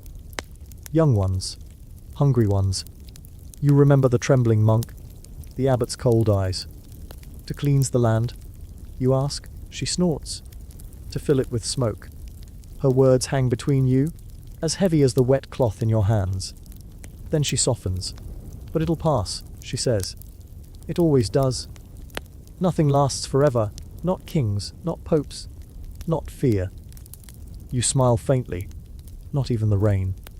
She wrings out the last of the linen and spreads it over a bush to dry. The sun breaks through the clouds, pale and tentative, like a child peeking out after being scolded. And for a moment, the world feels newly washed. Raw, fragile, forgiven. You breathe it in. The wet grass, the river's song, the faint scent of burning still clinging to your cloak. History, you think, has a way of blending the sacred and the cruel until you can't tell one from the other. But here, in the quiet of morning, with a peasant woman humming by the stream, you can almost believe in gentleness again. The Pope may have ruled with fire, but the world is still full of water. And both, somehow, are holy. You walk south for several days, leaving behind the monastery's smoke and the damp green fields. The road hardens underfoot, packed with ruts from carts and hooves, and the smell of rain gives way to dust. When you crest the next hill, you see it. A city glimmering faintly in the distance, surrounded by walls and crowned with spires. Bells toll faintly across the wind. As you descend, you realize this is where opinions are made. The heart of faith, the center of all things beautiful, terrible, and contradictory. You're about to enter a world where the church doesn't just guard souls. It defines how a face should look, how a body should behave, and even how a thought should sound. By the time you pass through the gates, the sun is low. Market stalls spill along the narrow streets, hawking rosaries, candles, perfumes, relics, and things that may or may not be bones of saints. Children chase pigs through puddles, while friars chant for donations. The smell is equal parts holiness and horse manure. You find yourself drawn toward the cathedral, its massive stone doors open like the mouth of a sleeping giant. Inside, candles flicker in seas of wax, their light bending over marble statues of Mary and saints whose eyes seem too alive. A priest stands at the pulpit. His voice echoes, low and deliberate, each syllable rolling like thunder restrained. "Vanity," he declares, as the devil's whisper in the looking glass. It is pride dressed in silk and powdered in sin. The congregation murmurs their agreement. You take a seat in the back pew, trying to blend in. A noblewoman in front of you adjusts her veil, delicate lace trailing down to cover hair that smells faintly of roses. Beside her, a squire slouches, fingering the hilt of a sword too shiny for humility. The priest continues. "When Eve first gazed upon the forbidden fruit, She did so not with hunger, but with envy. And so vanity became woman's first sin. The room shivers. You can almost feel centuries of guilt settle on every shoulder in the cathedral. Beauty, he says, must serve God or perish by fire. Cosmetics are deceit. Adornment is arrogance. And yet, if you look closely, the walls of this very church are painted with saints who look suspiciously like noble patrons. Flawless skin, shining hair, the faintest tint of rouge. The Virgin Mary herself glows like a woman from a frescoed dream, her cheeks soft as peach petals. You can't help but think hypocrisy has a lovely complexion. Historians still argue whether the Church ever truly despised beauty or simply wanted to control it. Sermons warned against vanity. Yes, but bishops quietly commissioned portraits, relics and jeweled crosses that sparkled brighter than any queen's crown. And deep down, you sense it wasn't beauty they feared. It was power. A beautiful woman could command attention, deflect authority, and even, in her quiet way, rival divine awe. That made her dangerous. You wander out as the sermon ends. The courtyard hums with gossip. A group of nuns whisper about a heretical artist who dared to paint angels with unblessed pigments. A scholar debates whether mirrors should be banned entirely from convents. And somewhere, a beggar sings a song about Saint Agnes's hair. So long, it clothed her nakedness in purity. A wind stirs the incense smoke drifting from the church doors. The scent is sweet, heady, ancient. You follow it toward the cloister garden, where marble fountains bubble and ivy clings to crumbling stone. There, sitting on a bench beneath a fig tree, is a man in fine robes, sketching. His ink-stained fingers move with quick precision, tracing the lines of the Virgin's face in a notebook. When he notices you watching, he smiles, half secretive, half defiant. "Don't worry," he murmurs. "It's not blasphemy, just admiration." He turns the page, revealing a sketch of a young woman. Not saintly, not idealized. Freckles, laugh lines. A smudge of imperfection near the lips. Real. Human. She was a laundress, he says. But when she sat in the sun, I swear the light bent to her. You study his drawing. It feels more sacred than anything in the cathedral. She was executed, he adds softly, closing the book. Accused of tempting a friar. You look at him, unsure what to say. She was guilty, he says finally, of existing beautifully. The bells toll again, distant and mournful. You sit in silence a while, listening to the murmur of fountains, the rustle of leaves, the faint clatter of the city beyond the walls. The air feels heavy with contradictions. The church that condemns vanity also adorns its saints with gold halos. The priests who denounce desire rely on its imagery to inspire devotion. It's as if the entire Middle Ages are one long sermon arguing with itself. You think of the noblewoman from earlier, her rose-scented veil trembling as she knelt in prayer. You wonder if she feels guilty for wanting to be seen, or if, secretly, she believes beauty itself might be a form of worship. A bee buzzes lazily around the fountain. You watch its wings catch the sunlight, tiny shards of amber glass in motion. The artist smiles faintly and dips his quill again. There's holiness in small things, he says. But don't tell them that. You both laugh quietly. One of those laughs that feels almost forbidden. Then he looks up at the cathedral's tower. You see that window, he says. Inside, there's a relic said to be the Virgin's veil. But the truth is, it's silk from Damascus. They dyed it blue to make it look holy. He grins. God wears what sells. The two of you sit there until the light begins to fade. The bells toll vespers, calling the faithful to evening prayer. And as you leave the garden, the artist's words linger in your head like the echo of a confession. Maybe the church didn't destroy beauty. Maybe it just branded it. As night falls over the city, you watch the windows of the cathedral glow with candlelight. Behind the stained glass, angels shimmer. their faces gilded by centuries of devotion and hypocrisy alike. You think of that poor monk who trembled before the flames, and you wonder if his soul found peace. You think of the laundress whose freckles were immortalized in forbidden ink. You think of all the faces erased, painted over, rewritten in divine perfection. You realize that history doesn't just record what's true, it beautifies what's convenient.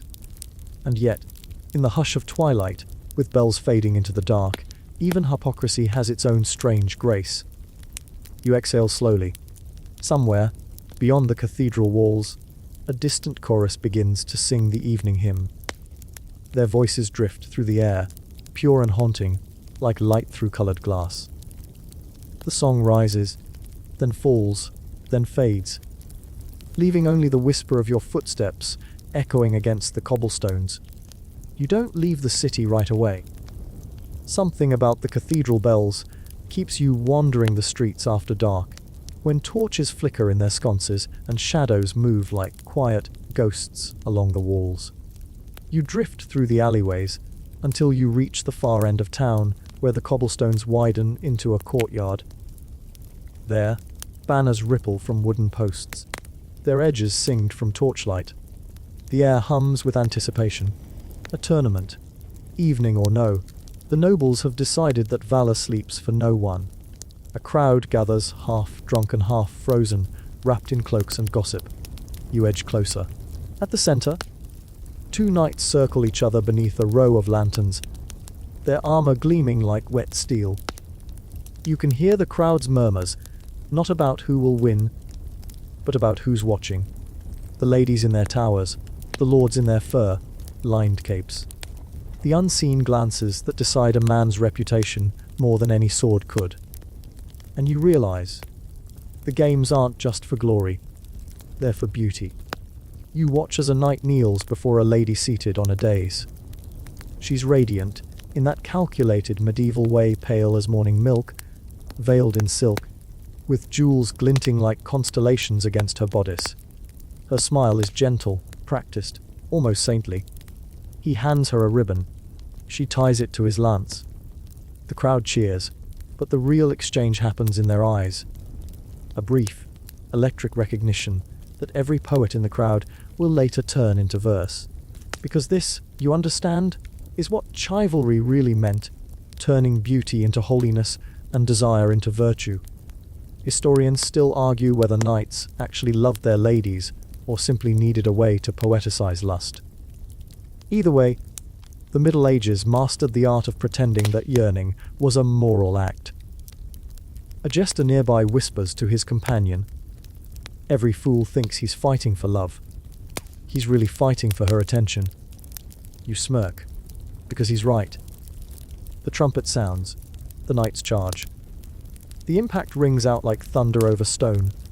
One lance shatters, one rider falls. The lady gasps and presses her hand to her lips, and for a heartbeat the entire crowd holds its breath.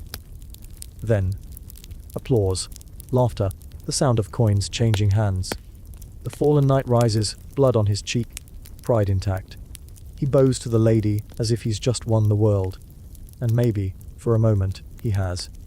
You wander away from the lists, following the smell of roasted meat and spilled ale. The streets hum with tavern songs and laughter. A minstrel plays a lute near the fountain, singing of a knight who died for a lady's glove. The melody is sweet and ridiculous. People love the idea of dying beautifully. The minstrel tells you between verses, "Dying usefully. That's less poetic." He grins, missing a tooth. You give him a coin, and he winks. May you find a muse who doesn't cost armor and a horse. You leave the square and head toward the river, where the moon turns the water into molten silver. Across the bridge, fires burn in camp circles. Men laugh, drink, and polish their armor for tomorrow's games. You pause at the far end, watching a knight sit apart from the others. He's young, barely more than a boy. His face is open, earnest, tired. A painted token dangles from his wrist, a piece of ribbon, the color of faded violets. "She gave it to me," he says, seeing you stare. "The Countess of Valois said she'd pray for my victory." He smiles faintly. "But she's married to my lord, so I suppose she'll pray quietly." You sit beside him on the stone wall. The wind carries the scent of smoke and rosemary. "Does she love you?" you ask. He laughs softly. "In poems, maybe. That's enough for me." You both stare out at the water. "They say the church calls such love a sin," he adds. "But what isn't, these days? Eating too much, laughing too loud, looking too long." He shrugs. "If I fall tomorrow, at least it'll be for something beautiful."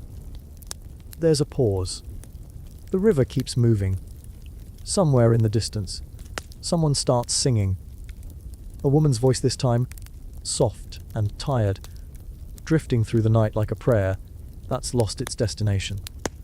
You find yourself thinking of all the songs written in this era, the endless ballads and courtly poems where women are unattainable, men are tragic, and everyone mistakes longing for holiness.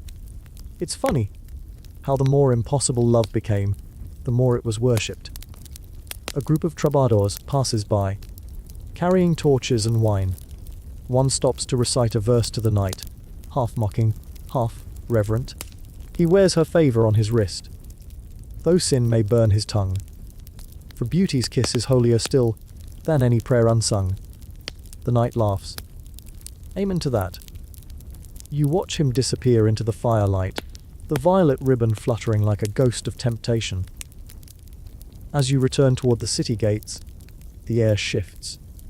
The laughter fades, replaced by the sound of hooves and the clink of metal. A procession moves through the square, priests bearing torches, chanting softly. Between them walks a veiled woman, hands bound, eyes downcast. You freeze. Someone whispers, "Adulteress, condemned to penance." The crowd murmurs approval, or pity. It's hard to tell which. You look closer. She's not dressed in rags, but in fine silk, now torn and dirt-streaked. Her hair has been shaved in penance, though her face remains serene. The priests stop before the cathedral steps. One raises his voice. "Let this be a warning! For vanity, for lust, for disobedience to divine law!" You hear a child ask his mother, "What did she do?"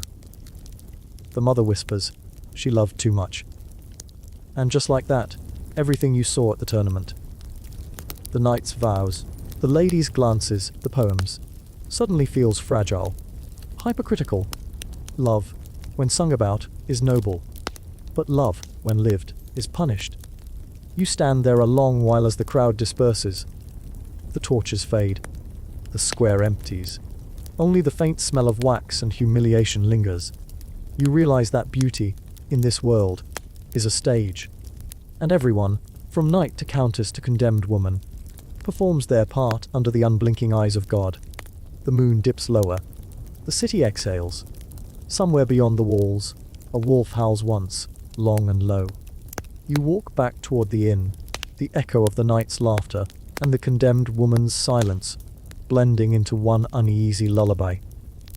And as you lie down, you can't quite decide which is sadder, dying for beauty, or living without it. You wake before dawn to the sound of a rooster that seems personally offended by your continued existence. The air inside the inn smells like wood smoke, ale, and whatever died in the corner 3 weeks ago. You stretch, blink blearily, and remember where you are, on the edge of the city, a day's walk from open country. You've had enough of cathedrals and tournaments, enough of polished knights and powdered ladies who can't breathe without confessing about it later. You crave something simpler. So, you pack your things and head toward the countryside, where beauty doesn't need paint or parchment.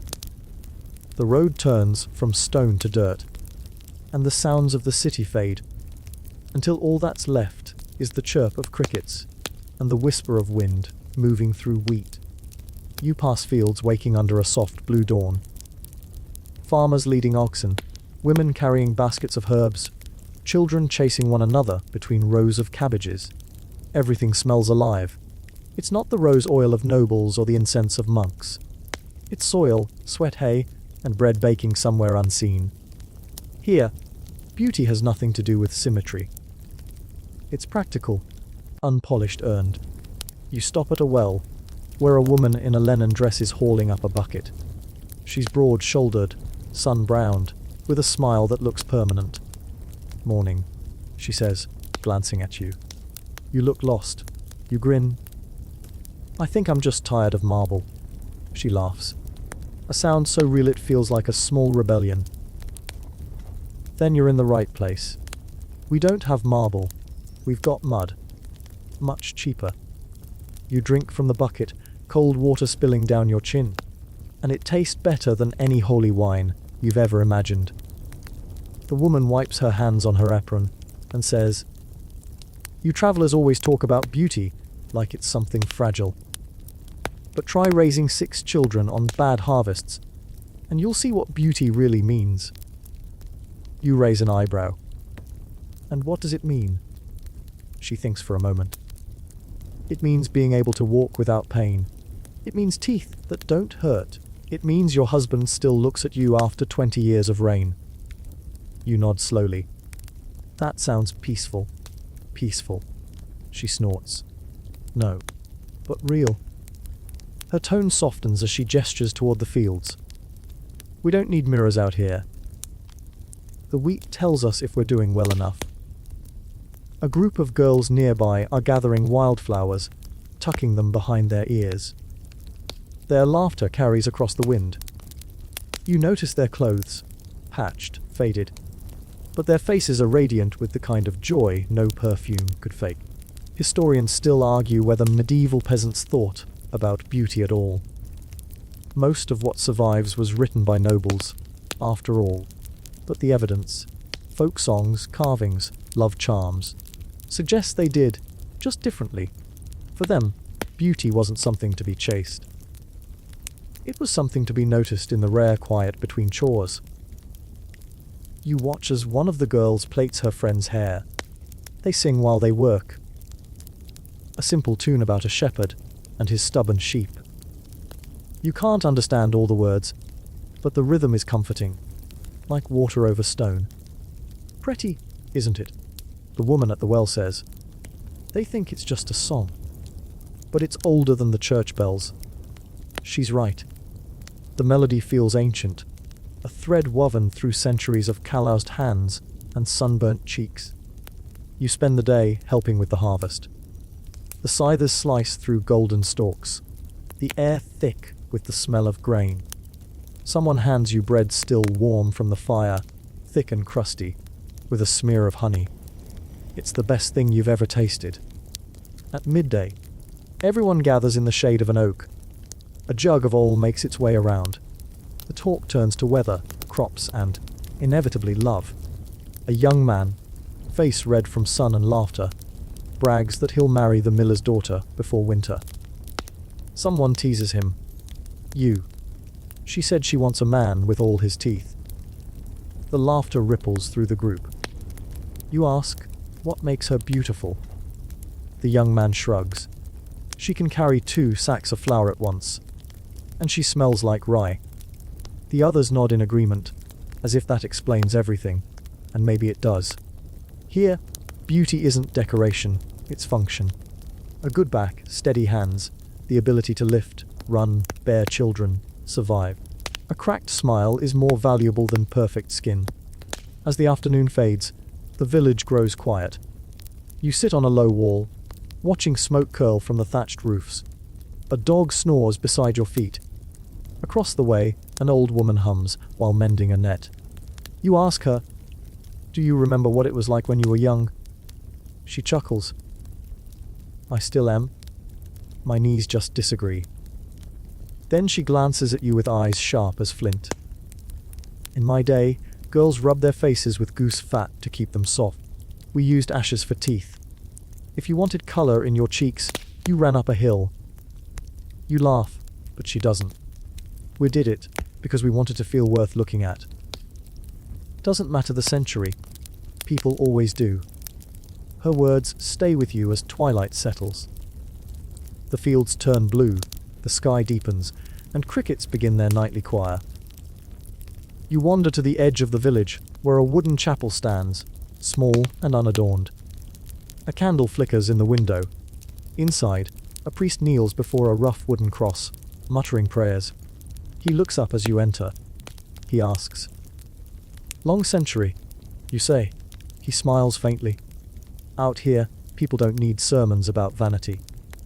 The earth humbles us fast enough."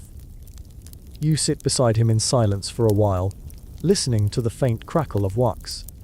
The smell of beeswax and smoke mingles with hay from the open door. Then he says, "You know, I've seen more holiness in calloused hands than in any jeweled crown." He's right.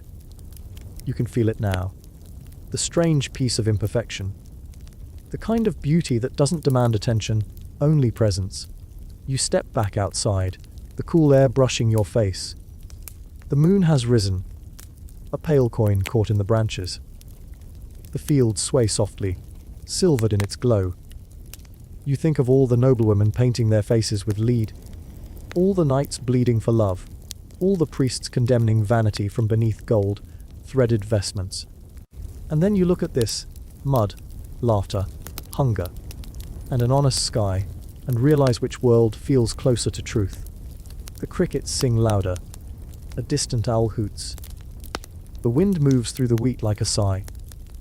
And as you lie down on the edge of the field, the scent of earth filling your lungs, you understand that maybe, just maybe, beauty was never meant to be admired. It was meant to be lived. The dawn comes quietly, creeping across the fields in bands of gold and silver mist. You wake to the sound of roosters again, but now their call feels less like an intrusion and more like a gentle reminder that the world still turns. Even without the consent of kings or popes. The village is already stirring. Women sweep doorsteps with bundles of twigs, men shoulder their tools, children chase geese down the dirt lane. The rhythm of life is simple, predictable, and deeply human. You follow the narrow path that leads toward a low hill, where a ruined stone tower stands like a crooked tooth against the sky. The locals told you it used to be part of a monastery, long abandoned when plague and famine came crawling through the land. You climb it anyway. Halfway up, you find the marks of old inscriptions carved into the stones. Latin prayers half, erased by time, initials framed by crude hearts, and even a few strange symbols that look almost pagan. You run your fingers along them, feeling the grooves. Every century leaves its graffiti. At the top, the wind greets you. Cool, damp, smelling of soil and smoke. From here, you can see everything: the patchwork of fields, the slow river reflecting the pale sky, and the faint line of the forest beyond. And somewhere, far off, the city spires glint faintly like shards of vanity. You sit with your back against the broken wall and close your eyes. For a while, there is nothing but wind and thought. You remember the cathedrals again, the endless sermons about sin and beauty, the golden altars that made poor men kneel in awe. You remember the popes, draped in silks, whispering absolution in the same breath they broke at wars. And you wonder how many peasants died believing that beauty was something divine, something granted from above, rather than grown from the earth. But history doesn't sleep easily. It moves through you like a restless ghost. Because as soon as you start to drift, you see another scene. Faint, dreamlike, but vivid enough to make your heart tighten. A courtyard in Rome, year 1049. A young monk named Hildebrand walks beneath the shadow of St. John Lateran. He is silent, thoughtful, watching a procession of cardinals in crimson robes. They glitter like blood. He will one day become Pope Gregory Versailles, the man who will wage war against emperors and declare that no king can command the church. But for now, he's only a man haunted by ambition and belief. He looks at the marble statues of saints, at the frescoes of paradise, at the golden chalices lined up like trophies, and something in him stirs, a strange blend of devotion and disgust. He whispers to himself, "God is not in the gold." And then louder, "God is in the hunger." You open your eyes. The vision fades, but the feeling stays. A tension between beauty and power, between holiness and hunger. You descend the tower slowly, your boots crunching on the gravel. At the base, a shepherd boy is waiting, his sheep grazing nearby. He looks at you curiously, as if you've just fallen out of the clouds. He asks. You nod. There's a fine view. He shrugs. I see it every day. You smile. You must get used to beauty. Then, the boy shakes his head. Nah, you can't get used to it. You can only stop seeing it. And somehow, that feels like the truest thing anyone has said all morning. You walk with him for a while, down a narrow trail that winds between hedgerows heavy with berries. He hums a tune under his breath, something without words but full of longing. When you reach the river, he points to a wooden bridge. That leads to the abbey ruins, he says. They say there's treasure buried under it, but cursed. You raise an eyebrow. Treasure.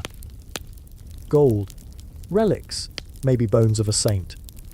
My grandfather says a pope hid it there during the wars. You thank him and continue toward the bridge. The planks creak beneath your feet, the river whispering secrets beneath. On the other side, moss-covered stones mark the remains of what once was. A cloister garden now choked with ivy, an altar broken in two, a well filled with leaves. A single arch still stands, framing the open sky. You step beneath it. There's no sound but wind and the occasional crow. Yet you can almost hear echoes, monks chanting, the clatter of dishes, the rustle of robes. And then, faintly, the imagined laughter of a pope. You don't know which one. Maybe Leo IX, who marched to battle in armor. Maybe Alexander VI, whose scandals filled whole generations of gossip. Maybe one of the forgotten ones. The popes whose names never reached your history books, but who shaped the world with whispers. You imagine them here, hiding relics, bargaining with princes, praying for forgiveness between wars. And it hits you again. This paradox at the heart of the Middle Ages. They believed beauty led to God, but beauty also led to sin, and sin was sometimes the only path to power. You sit on the edge of a fallen pillar, watching sunlight filter through the weeds. A butterfly lands on the stone beside you. Fragile, fleeting, perfect. You whisper. Everything ends. Then the wind answers, soft as breath. Yes, but not before it's beautiful. As you walk back toward the village, you realize that every ruin was once alive. Every scandalous pope, every humble peasant, every vain queen. They all looked at the same sun, felt the same rain, feared the same death. Maybe that's why you're still awake. Because somewhere, deep in the story of the world, beauty keeps insisting on being seen. And even now, beneath layers of dust and sin and time, it still glimmers. You can almost hear the bells again. Distant, tolling through centuries. Calling not for prayer, but for remembrance. The bells fade, but their echo follows you as you drift into a warmer, brighter world. A world that smells of orange blossoms and olive oil, where stone courtyards shimmer under sunlit arcades. You've left the fog of the Middle Ages behind and wandered straight into the 15th century. Italy, finally, has taken over the stage. You blink in the brightness. The gloom of monasteries and mud huts is gone, replaced by silk and marble, and the distant pluck of a lute somewhere across the square. Beauty has changed its address. You're in Florence now, or perhaps Venice. The exact city doesn't matter. What matters is that art itself has become the new religion, and the human body is its altar. A merchant's daughter passes you, her gown the color of crushed pomegranate, her hair twisted high and dusted with gold powder. Her skin gleams faintly, not with lead anymore, thank heavens, but with a fine mixture of egg white and powdered pearls. The look says money, education, and the firm belief that Venus herself might be watching. You catch your reflection in a polished copper mirror at a nearby stall, and you have to laugh because somewhere deep down, you can almost hear medieval monks gasping in collective horror. You've just stepped into the Renaissance, where sin and style are finally on speaking terms. It's the century when beauty stops pretending to be holy. Artists like Botticelli, Leonardo, and Raphael are busy turning faces into theology. Bodies that once hid behind veils now emerge from the shadows, illuminated by candlelight and genius. Botticelli's Birth of Venus paints a goddess born from the sea, naked but serene, standing on a shell, like she's waiting for an Instagram caption. Historians still argue whether Botticelli's Venus was meant as sacred allegory or a cheeky celebration of sensuality. Either way, it's clear. This is a civilization newly obsessed with light, proportion, and the fragile miracle of flesh. You stroll through a workshop where apprentices grind lapis lazuli into blue dust worth more than gold. The air smells faintly of oils, resin, and ambition. Their master, an old painter with paint, stained hands, tells you that perfect symmetry pleases both God and the human eye. He gestures to a drawing pinned on the wall, a man inscribed in a circle and a square. You recognize him instantly. Leonardo's Vitruvian Man, the human form, mapped with mathematical reverence, divine and measurable all at once. You see, the painter says, "The beauty of man is the beauty of God." You nod slowly. The logic is intoxicating. Beauty isn't a trap for the soul anymore. It's proof that the soul exists. Still, you can't help but remember the lead powder and the vinegar baths, the women who risked blindness for a paler face. Even now, under the Renaissance sun, the ghosts of vanity haven't entirely vanished. They've just learned Latin. Down the street, a perfumer's shop lures you in with scents of rose, civet, and amber. Behind the counter, a woman in a lace veil stirs a pot of melted wax. She smiles and offers you a dab of perfume on your wrist. "It's called Lacrima di Dio," she says. "Tear of God." You inhale. It smells divine. But under the sweetness lies something musky, animal, almost sinful. You ask what's in it. She smiles again, eyes glinting. "If I told you, you'd sleep less peacefully." You laugh softly. The old trade secrets of beauty, still guarded, still dangerous. Some recipes never die. They just get more expensive packaging. Outside you wander toward the Arno, where artists and philosophers debate under loggias. One of them, a young man with ink-stained fingers, is writing a treatise on beauty. He insists that true beauty lies in moderation, harmony, and balance. Another interrupts him. "No," he argues, slamming his fist on the table. "Beauty provokes. It disturbs the soul. Without longing, there is no art." They argue into the night, the air thick with pipe smoke and idealism. You sip watered wine and think about how, centuries later, people will still be arguing over whether beauty should comfort or challenge. Nearby, a noblewoman leans against a pillar, fanning herself slowly. Her sleeves are slashed to reveal white linen beneath. The fashion of the hour. Every gesture is deliberate, the tilt of her wrist, the precise droop of her eyelids. She's a walking thesis on allure. But here's the fringe fact. In some Italian courts, women once applied crushed beetle shells to their lips and mixed gold leaf into their face powder. The result was a faint shimmer, like starlight trapped in skin. Historians still argue whether the trend began with courtesans or queens, but it spread fast. Gold, it seems, was the new holiness. You stroll through the Medici gardens, where statues gleam under the moon. Lorenzo de Medici himself, the patron of geniuses, believed that beauty could elevate the soul, even redeem politics. He financed poets, sculptors, philosophers, and painters as though each stroke of a brush was a prayer. And maybe it was. You pause before a marble statue of a woman. Her features are serene, her body idealized. No flaw, no wrinkle, no hint of time. You trace the curve of her arm and think, beauty this perfect isn't human. It's a dream wearing skin. Still, humans chase it anyway. In a narrow street, you find a small chapel frescoed by some apprentice no one remembers. It's crude compared to the masterpieces.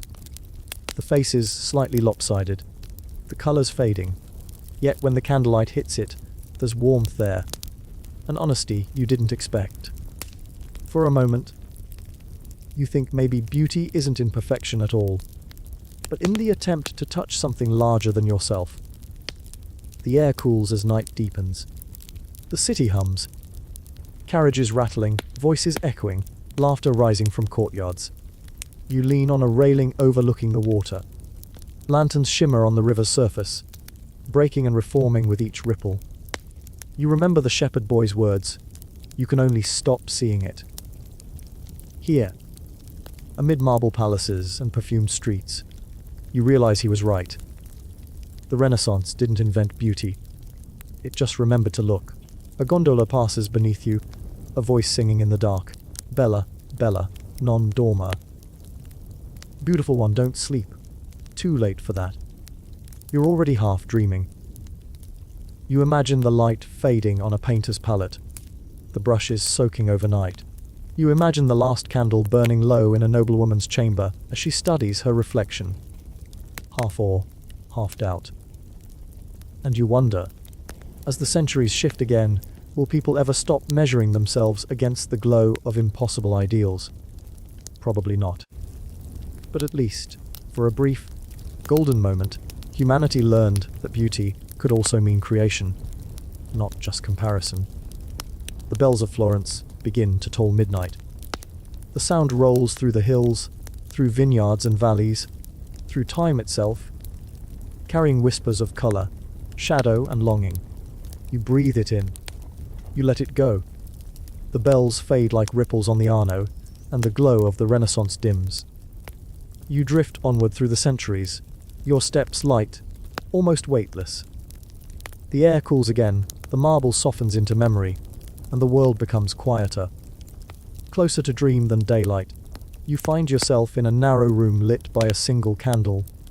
The mirror before you is not copper or silver, but glass now, clearer, sharper. You can see yourself reflected with unnerving honesty, the flicker of flame bending your features. For a moment, you are every face from every era. The peasant with her cracked hands, the noblewoman powdered white as bone, the monk who feared temptation, the artist who painted it anyway. All of them stare back at you. The centuries have moved on, but the question hasn't. What is beauty, and why does it haunt us so? You run a finger over the edge of the glass. Behind you, the candle hums softly, the wax melting like slow honey. Outside, there's the faintest sound of night insects, the hush of wind in leaves. You could almost believe time has stopped altogether. Historians still argue whether the medieval world ever truly cared about beauty the way we do. Some say it was all about virtue, about showing the soul's grace through appearance. Others insist vanity thrived in every court and convent, no matter what the preachers claimed. The truth, as always, lingers somewhere in between, a blur of faith, flesh, and fashion. You think of the strange remedies, lead powder that poisoned, belladonna that blinded, perfumes distilled from ambergris and desperation. All those little sacrifices to something larger, something wordless. Beauty, as it turns out, always costs something. And yet, it never disappears. It just changes costume. The Renaissance gave way to wigs and powdered faces, which gave way to rouge and corsets, which gave way to filters and ring lights. The tools evolve, but the longing stays the same. A quiet hunger to be seen, to be admired, to be loved. You exhale slowly, the candlelight trembling. Maybe that's what beauty really is, not a mirror at all, but a conversation between who we are and who we wish we were. You turn from the glass. The world outside is nothing but shadows now, but soft ones, warm, familiar. Somewhere far off, a church bell marks another hour. Somewhere else, an artist dreams of color. And somewhere, a scholar is still arguing about whether Cleopatra bathed in milk or in myth. You smile. Even the arguments have their charm. And then, quietly, you sit down beside the dying flame. You remember the pale noblewomen who powdered themselves into ghosts, and the peasant girls whose laughter outshone any gold. You remember the popes who mistook grandeur for holiness, and the artists who proved that light itself could save a soul. You remember it all, the dirt and the silk, the sermons and the scandals, the endless, imperfect pursuit of something fleeting. Maybe, in the end, beauty isn't meant to be caught. Maybe it only exists in the looking. You close your eyes. The candle gutters once, twice, then steadies. The air grows thicker, slower. Words stretch like warm honey across the dark.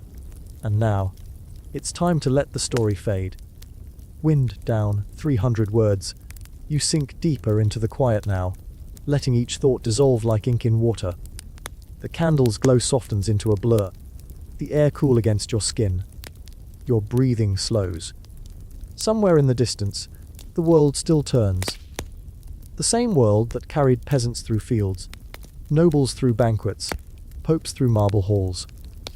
But it feels very far away now, softened by the years and by your drowsy pulse. The faces you met tonight drift through your mind, one last time to powdered cheeks, sun-tanned hands, eyes painted wide with belladonna dreams. They shimmer, fade, and return to the dust they came from. Beauty, in every age, was only ever a passing light, a flicker across centuries.